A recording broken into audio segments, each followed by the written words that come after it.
Good morning, and thank you for joining Why Returns Cost Businesses and the Environment with Deborah Weinswig, Navjeet Bosson, Michael Relic, and Marie Driscoll. As a reminder, if you have any questions during the conversation, to please submit them using the Q&A button at the bottom of your screen. Now here's your host, Deborah Weinswig, CEO and founder of Coresight Research. Good morning, everybody. Thank you for joining us for our inaugural media launch at Coresight. And the idea is we're going to have these on a regular basis to learn more about emerging technology solutions providers, such as Newmind today.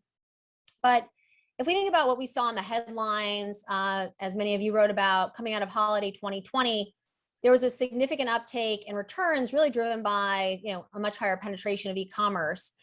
We don't think that is pulling back anytime soon. And if anything, as we've seen a kind of wider demographic become much more comfortable with e-commerce, this could even be more significant for holiday 21 if retailers don't take this challenge seriously.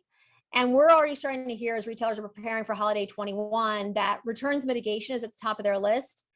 In addition, with Earth Day just around the corner on April 22nd, as we know, many of these returns never make it back to the shelf or back to being available for sale and end up as very much if we think about from a waste perspective, this is an area that should be very easy for retailers to have an impact and to think about from a CSR and ESG perspective.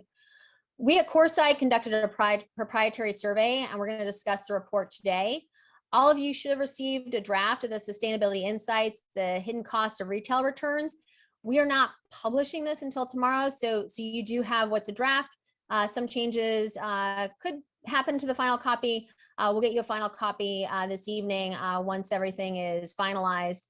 And I'm really honored to be here with Navjeet Bosson. He's the CEO and founder of Newmind, and Michael Relic, interim CEO of Pax and Eddie Bauer. I've known Mike for many years, stemming back to his time at Guess and then at Lucky.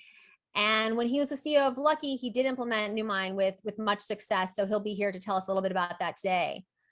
So we've always had returns, but once again, with the significant rise in e-commerce and free shipping, that has continued to grow. And one thing that I was made aware of, which I thought was quite interesting, I didn't even know people did this, is I was actually on the phone with a client and we were talking about returns, and she's like, oh, if it's $35 and $50 is free shipping, I'll just order another 15 and then return. And I was like, wow, I didn't even know people thought that way. So there is just, kind of many factors, right? Size, fit, color, let alone trying to qualify for free shipping that can really drive this. And it's not only eroding retail profitability, but once again, it is definitely impacting our environment.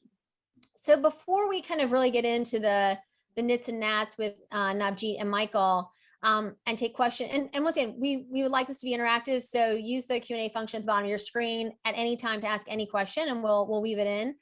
We'd like to kind of talk a little bit about the report, which Marie Driscoll from Coresight spearheaded. She's Coresight's managing director of luxury and retail. And, let's kick things off, and Navjeet and Michael, please also, kind of contribute as you see fit in these opening questions. So first of all, thanks everyone for joining us. Marie, why is it so important that retailers examine how returns are impacting the overall environmental sustainability of their business? And how do you see this changing as a result of some of the technology like, Navjeet is spearheading? Well, thanks, Deborah. Thanks for the question. Thanks for including me here. It's really so important. Depending on what category you're looking at, there's like an uber amount of returns. Apparel, about 40%. Consumer, according to the survey that we did in March, the average consumer that returned products, 43% or more was apparel, 25% was consumer electronics, footwear was about 15%, and then it dwindled. Jewelry, accessories, very low rates, below 5%. But this is very costly in terms of the environment, going back and forth, the carbon footprint of the back and forth, the multiple shipments. It's just It's wasted energy, it's wasted resources. It's not necessarily quantifiable in terms of the dollars and cents, but we know that it's using up resources that could be better allocated in other areas, and also could improve retailers' profit margins. Well, also, I mean, Michael and I have talked about this. I mean, with all the challenges in supply chain, Michael, I mean, this has to be, right? If we're now worried about getting goods back as opposed to the consumer, right? And we're worried about getting them to the DC or back to the retailer, I mean, that has to impact things, right? Absolutely. It totally impacts things because, you know, especially when you deal with fashion, you've got a set lifetime. And when goods are actually going back to a DC and need to be reviewed and looked at for quality, you know, by the time you get it back on the shelf, if you're actually successful, you know, the item's been marked down and you're losing margin. If you even are making money on it anymore, right? Well, now you're losing money on it, definitely. Right. Take the reverse logistics, the handling costs, etc. It's definitely a loss. And Navjeet, I think this, I mean, we've always heard from different, you know, retailers, especially in the department store space, that apparel returns were north of 40%. And I thought one very interesting stat is if you think about like dresses bought online, there's about a 90% return rate, because if you think about it, there's like a top and a bottom. So, right, it's like the double impact, right? That 43% that Marie said, almost kind of times two. Where do you see retailers having kind of the greatest focus right now? Is it a certain product category? Is it a certain type of retailer? What are you seeing?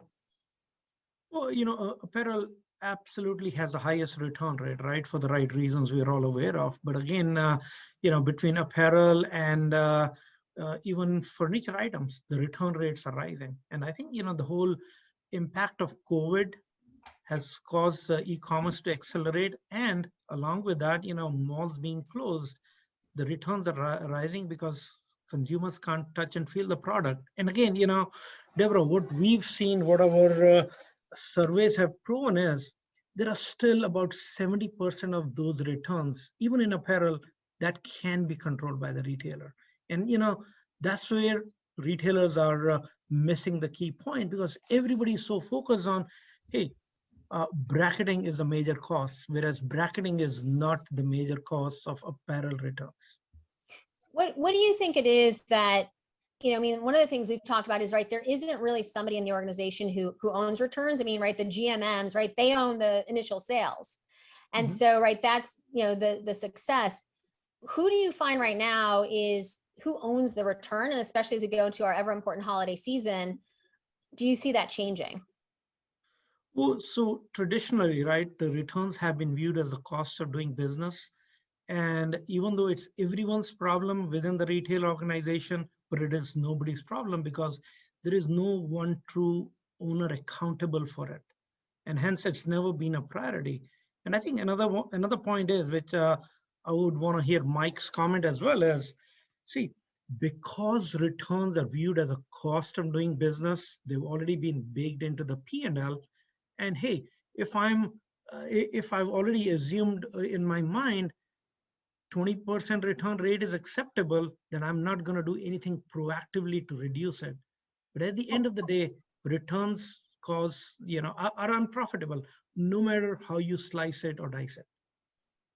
Well, there's also sometimes a fear, right? If you're going to take this on, right? I mean, it's that's the thing. I think right now there's so many moving pieces in these organizations. And, you know, based on our research, Marie, do you think that if consumers and maybe retailers as well, right, had the ability to track the carbon footprint of their return, that it would it impact the fact that they even do the return? Would it impact, you know, what they're purchasing? What do you think would change? So we did ask consumers questions about their carbon footprint and how, and some consumers, it's not even a factor when they're buying online, the carbon footprint of the purchase or the return. But for other people, when they think about the return process, they would actually they think about the carbon footprint, they would offset it by paying some amount. Like there are apps now where you can put it on your checkout about how expensive is that carbon footprint for your delivery and for the return. And if you give me a sec, I have the stats. I just have so many stats here. 23% of the consumers would consider paying a retailer to offset the cost of the carbon footprint. And that was driven by 28% who were in the ages 18 to 44. And I mean, Navjeet, you guys have come up with what's called the KEEP score. Can you talk about that a little bit? Absolutely. And, you know, before I talk about that, Murray is bringing up an excellent point, right? Which is really about educating the consumers as well. Even though retailers may be educated about sustainability, but the more education happens at the consumer level, that's when things start changing. Yeah. Right. And so, Deborah, I'm going to add one more thing here, right? Based on the earlier question you asked, why doesn't anybody own returns in a retail organization? And that was one of the primary reasons we called our product Chief Returns Officer, because that title does not exist in the C-level suite today. Right. Right. And again, there is a reason, right? Because it has a negative connotation to it. Nobody wants to take it heads on. And, you know, talking about KEEP score, think of KEEP score as to what credit score is for the financial industry. And we take KEEP score at 5 different levels, starting not only with the consumer, product, category, locations, and even the suppliers, because everybody has a hand in how returns impact the retail organization.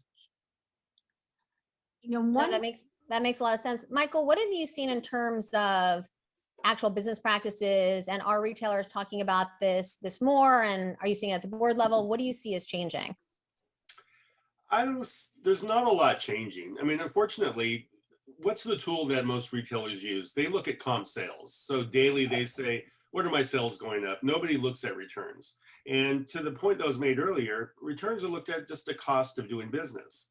And so everyone's focused on, okay, what were my sales yesterday? But nobody looks and says, what were my returns yesterday? And the big thing that drives that is that, you know, the data is siloed throughout the organization. It's really not very easy to go and actually pull all the data necessary to find out what's driving returns. And you know, it's very, very onerous. So people it's kind of like taking out the garbage. People just tend to ignore it. No, well, I mean, it goes back to, right. I mean, Navjeet and I have talked about, right. It's like this dirty little secret that nobody wants to talk about, because there is the environmental impact, right? But then, you know, Deborah, what's even making it worse is that online retailers have trained the consumer for free shipments and free returns. So they've really exacerbated it, and few retailers can really afford that. And unfortunately, all retailers have to take that on. In fact, our survey results show that 50% of consumers want to see, they want to see that they get a free return in the purchase. It doesn't mean that they'll use it, but they want to see that they're not hamstrung into paying for a return. But don't you think that I mean, right, if I were sitting back here, right, like I buy something, it doesn't fit, right, you know, it sits around the apartment for a while, and then like when you get, you know, I mean, the chance, right, you pack it in the box, and so, right, all that time, right, not only is the merchandise getting stale, but, you know, it's, you know, the consumer is thinking differently about, right, I think their, if you will, their relationship with products.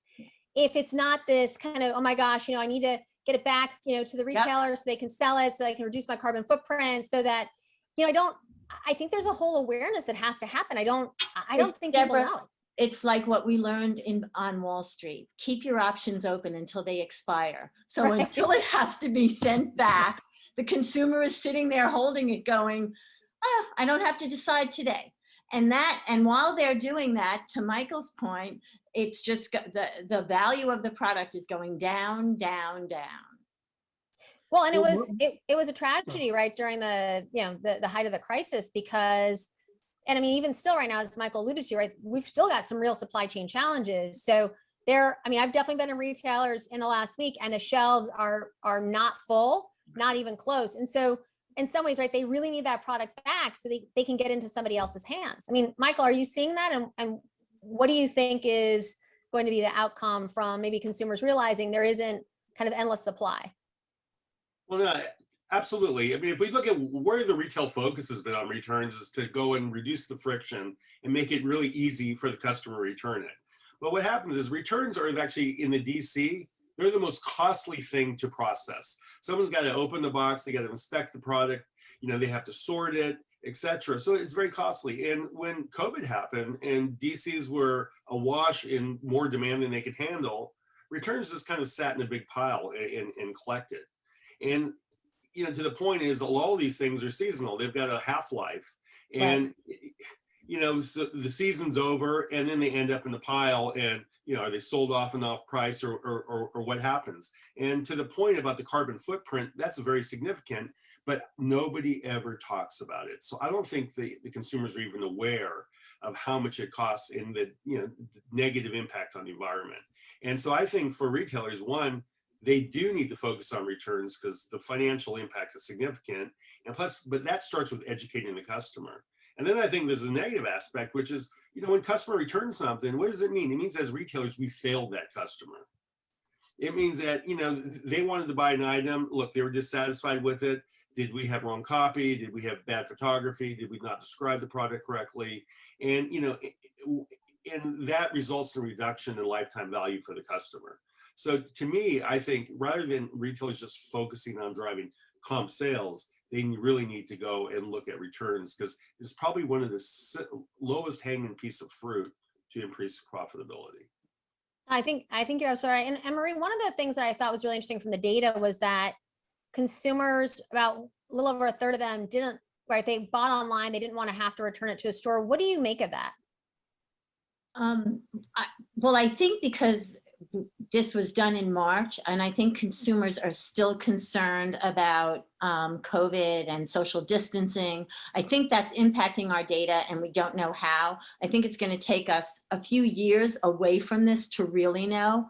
I think what I was surprised by was that 64% of shoppers said that they would be interested in returning to a central depot in the mall or the shopping center. So I think they don't like, returns are not fun. To Michael's point, it means that the retailer really failed the customer. Except for the cases when they bought the 3 dresses and they wanted to choose one, right? Because we have really educated the consumer to say, buy as much as you want and return all of it or most of it. So the data in there, it's hard to really parse out what's the reason the consumer is returning stuff, but they don't like doing returns. They don't like packaging them up. They don't like bringing it to the UPS or the post office. They don't like waiting in line to complete it. And yet 64% said they'd go to a central depot. So it seems like they're willing to just drop it off on the way to doing something else that's more fun.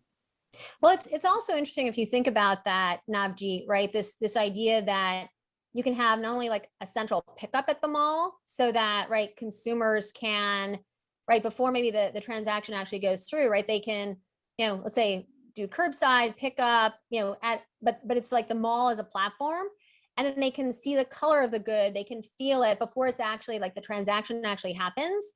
And so this idea that, right, we can start to think about new ways to mitigate returns, but it's once again, everyone kind of coming together to think about this. I mean, why do you think it's, what are the top 3 reasons that consumers return products, and how can some of these discussions we've already had, how can that mitigate?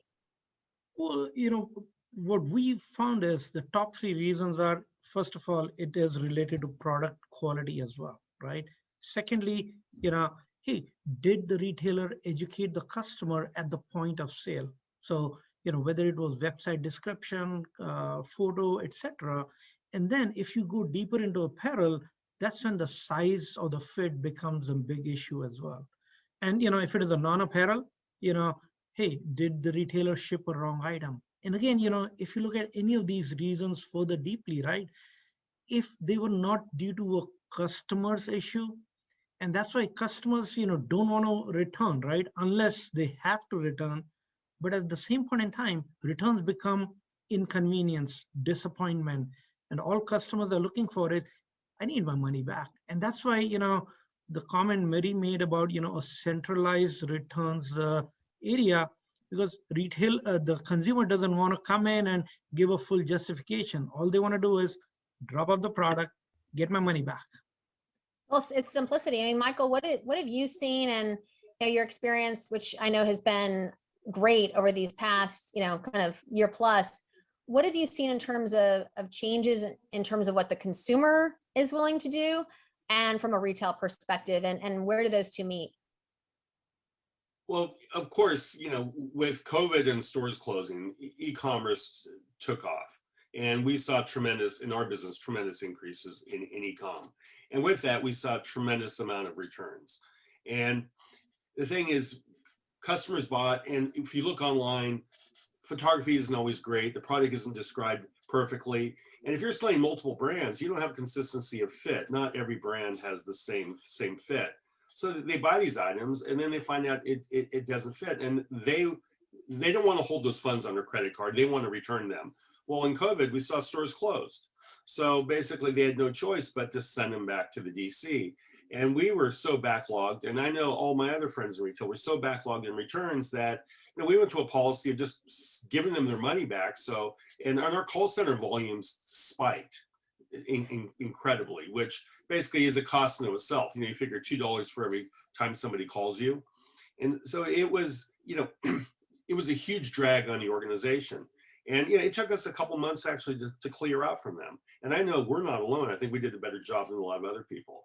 But it definitely impacts customers. And when you're holding those funds on their credit card, you're preventing them from coming back and buying something else. So there's a huge cost to this. And that's it. That's even another hidden cost because as you're doing those transactions with Visa or MasterCard, you're being charged both ways as a retailer. Yeah, which is an additional cost. We have quite a few questions from the audience, so I'm going to start to address those. So I thought this was actually a fascinating one. Thank you, Bill. For retail apparel companies, do you feel a no return policy will become the norm based on COVID? I mean, we did see many retailers after the kind of Great Recession who became much, let's say, less flexible on returns. What do we think happens here? And I'll leave that open to the floor. I don't think you have a no return policy. If anything, basically you want to retain your customers, and it's much, much more profitable to retain a valuable customer than it is to try to acquire new customers. And so, to me, looking at tools like, either NewMind and looking at customer lifetime value, basically we want to go and accommodate those valuable customers. Now, if there's customers that constantly return and they have a negative lifetime value, well then yes, we might put some limitations, but I don't think you do it blanket. I think you do it based on the value of the customer. Well, Deborah, if I may add to that, right? So not all returns are bad, but you know what? It's really about if a consumer is returning a product, apparel, non-apparel, and it is due to, let's say, product quality or some other issue that the retailer can learn quickly from and take corrective action, it can prevent future returns. So I think, a blanket no return policy is definitely not going to fly because the retail industry has already spoiled the consumer, and it ain't going to happen overnight.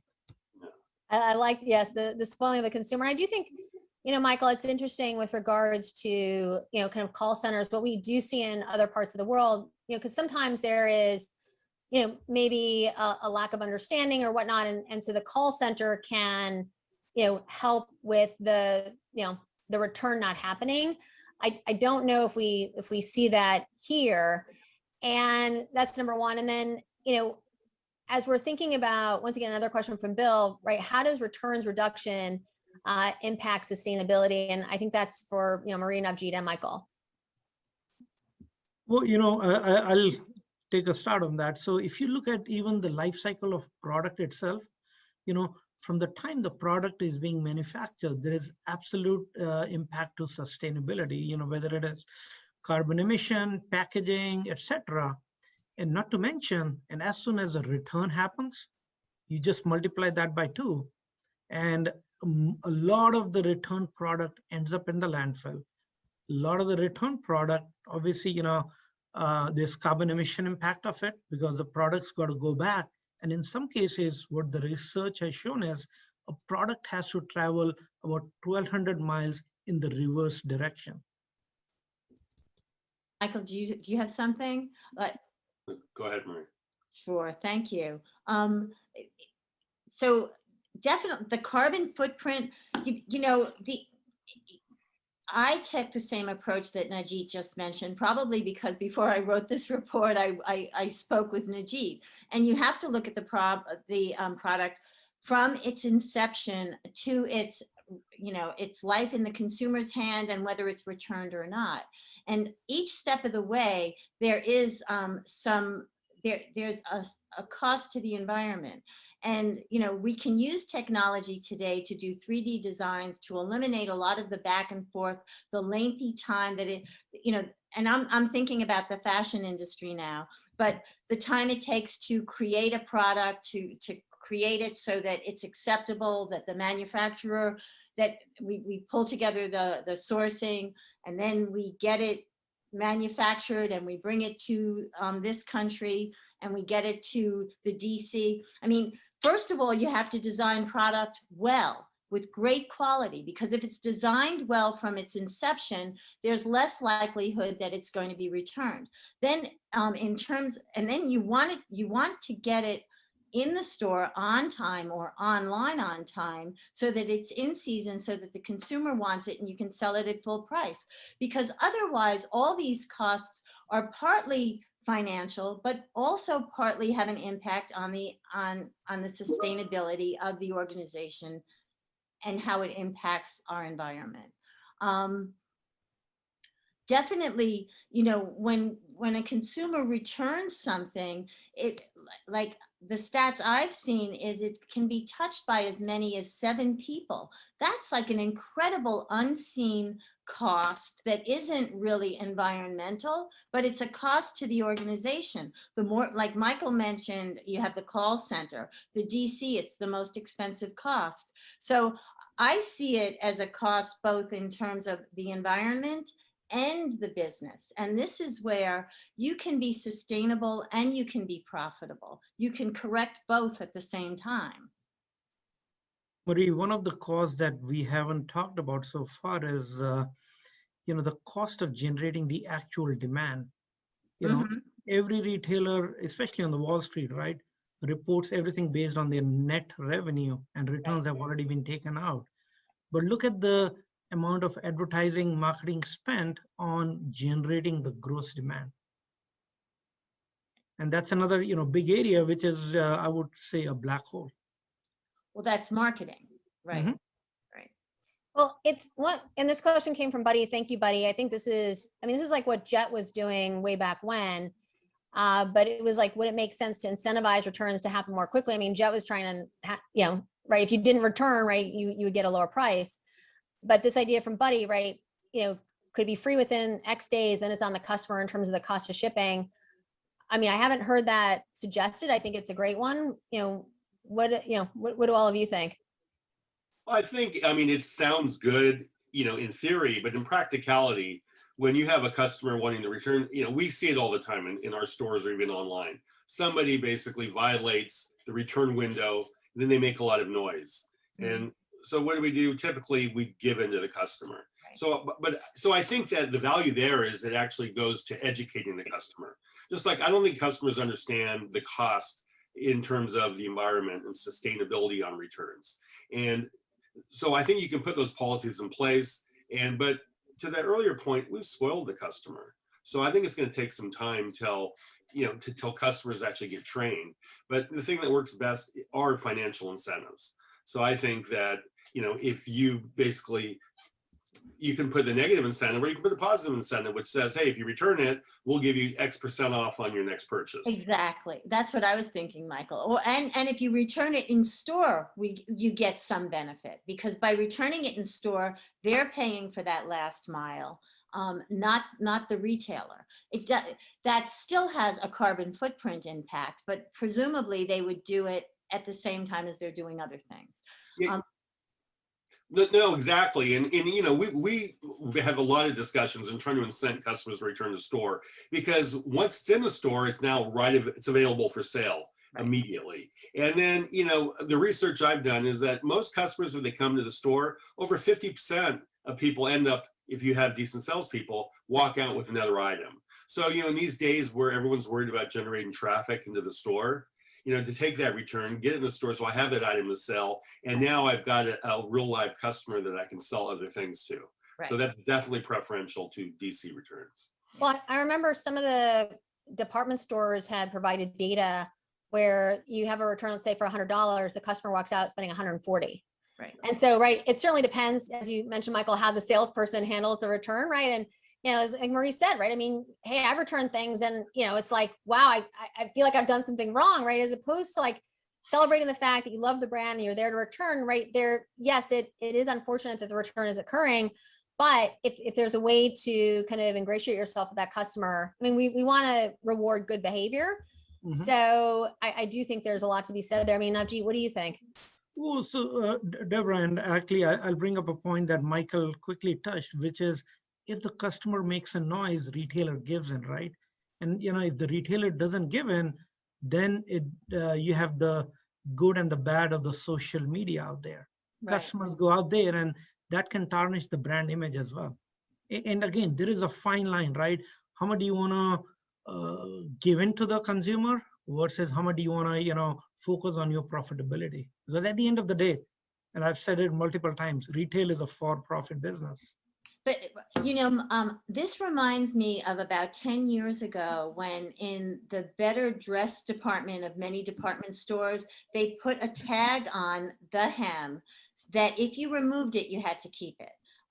Because they were getting so many people buying dresses that they maybe wore and then were returning. And so I think that you always are playing a thin line with social media, but the average person realizes that you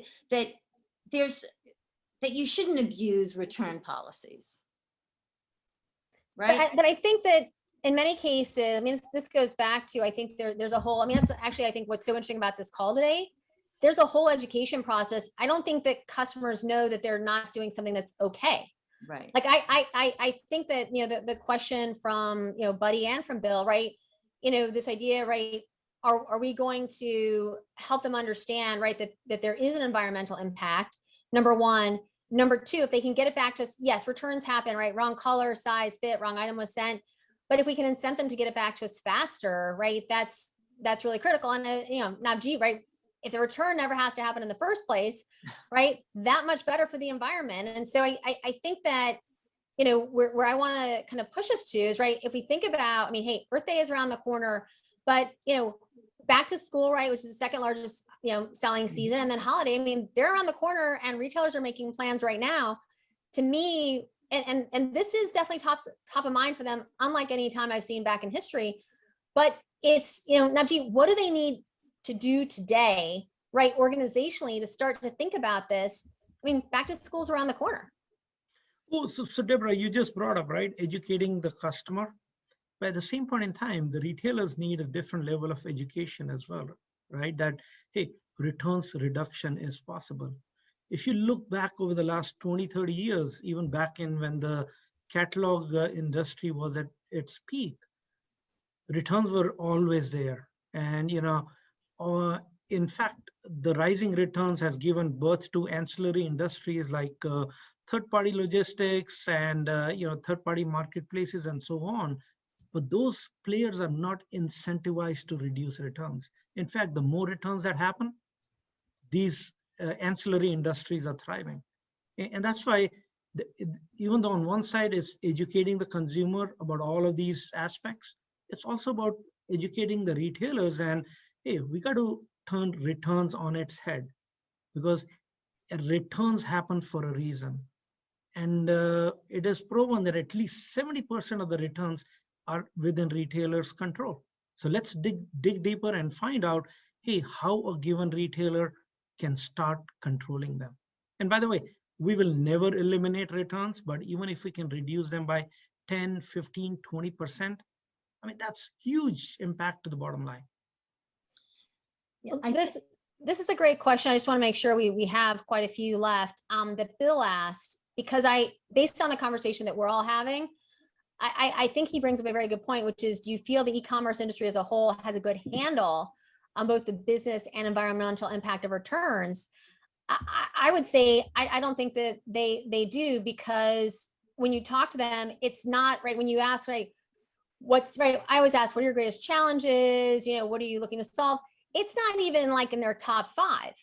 And so I would say they don't, you know, they don't do the math around it. It's, you know, something is looked at as a cost of doing business. I mean, Michael, how would you respond to that? Yeah, well, absolutely. Just back to my earlier point, if I talk to any head of e-commerce, they're worried about what's my next promotion? How am I going to generate demand? What is my conversion? Nobody ever looks, and then at the end of the month, they look into P&L and say, okay, how much profit did I make? Nobody looks at returns. And, you know, when I look at a world where people are spending more money and trying to get comp sales increases, look, if we have a 20% return rate and we cut it by 10%, that's 2% comp.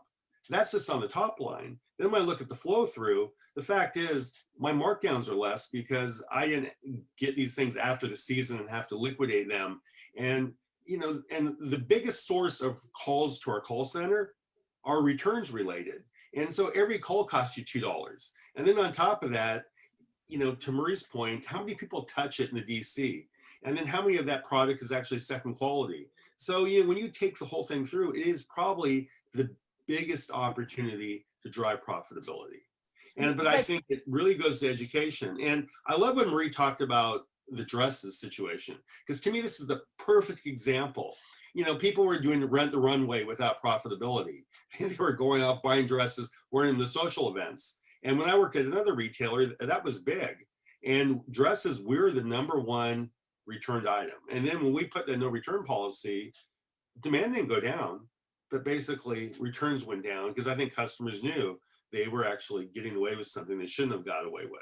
So I think there's a huge opportunity to actually educate the consumers, and they're open to it. People are rational. Yeah, and part of the thing about the dresses is you didn't really want to buy a dress as a consumer, knowing that somebody else wore it once and you're buying, really, nobody wants that. So it is the rational point of view.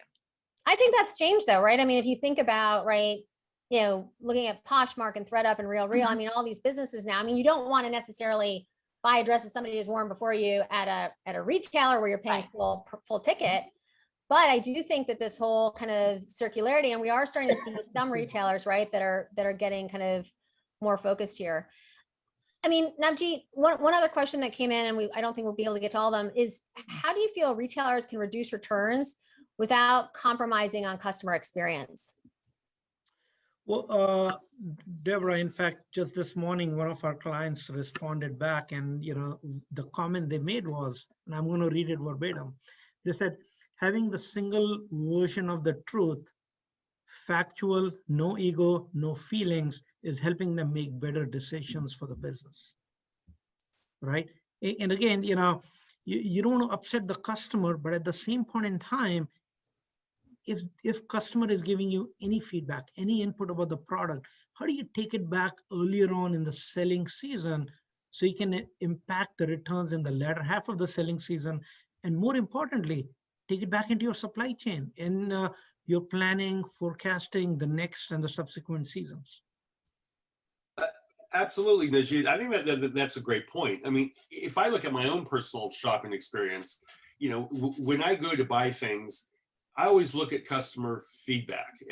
And when a customer says, well, this runs small or runs large, I can actually adjust the size based on basically customer reviews. But the problem is with fashion, you have an issue because typically, you know, you've got a 6-week selling cycle and you probably don't generate enough reviews. So I think with technology, you can actually start looking, and early on, you can, with machine learning and such, you can forecast what is that return rate going to be, and see and meld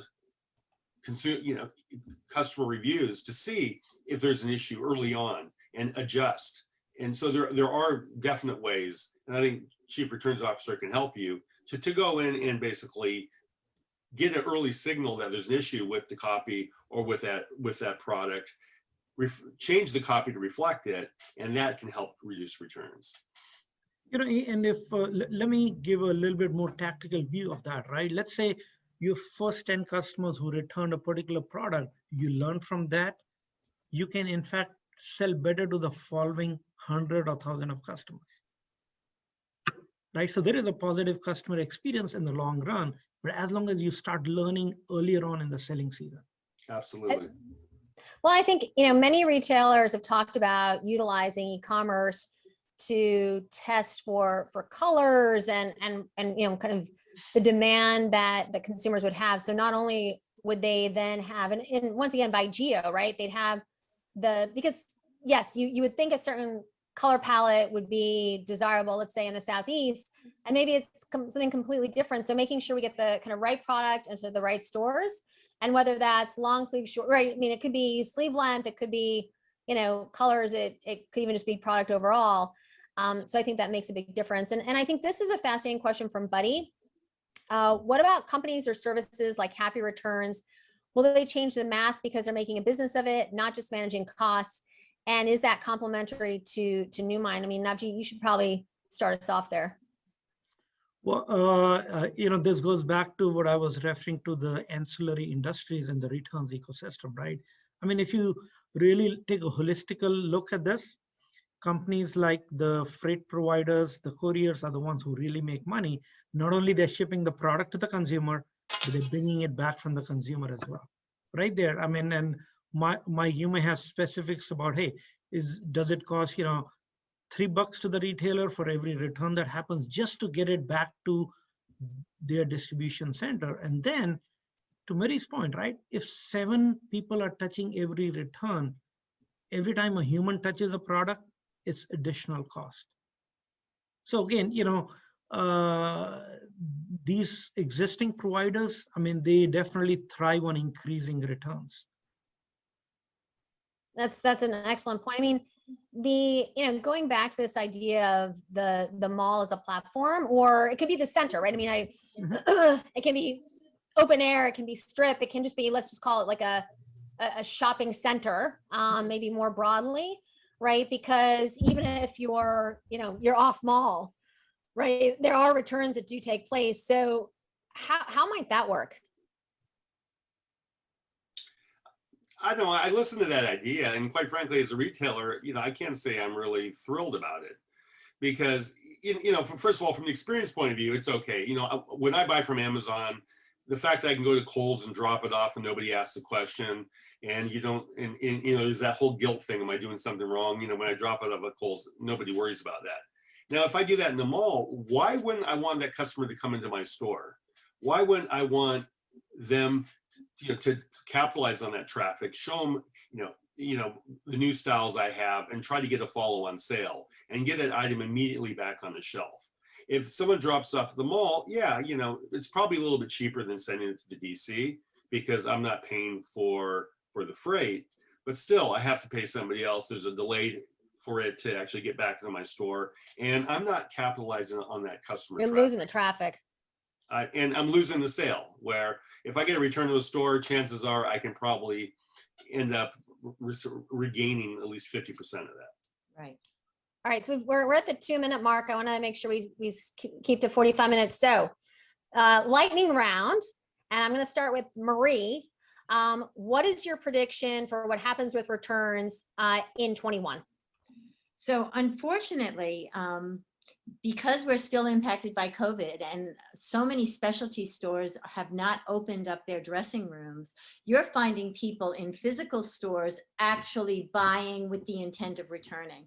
Anecdotally, I was with someone, they bought like 6 things, and with the intent that, I'm probably going to return 4 or 5 or 6 of them. So I think that this year, because of COVID, returns will go up from shopping in physical stores.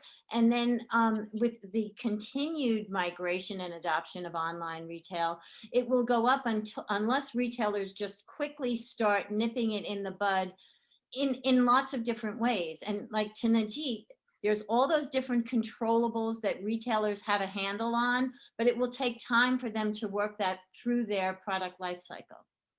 All right, Michael? No, actually, I think Marie hit the nail on the head.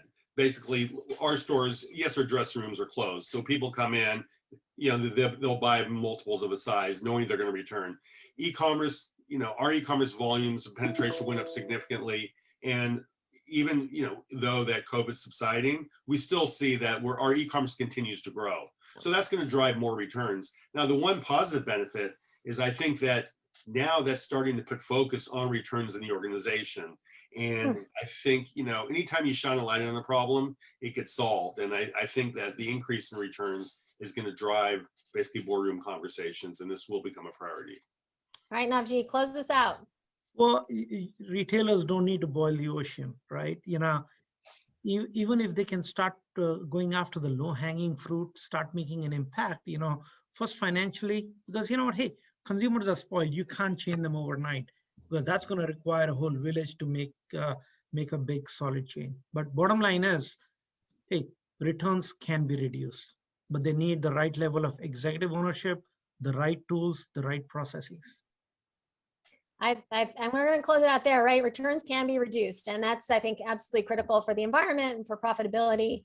Navjeet, Michael, Marie, thanks for taking the time to speak with me today. And thanks to all of you in the audience for joining us to talk about this, what I think is an incredibly important topic, not only for top line and bottom line, and especially as we've got, challenges in supply chain, but really ultimately for the environment as we're coming up on Earth Day.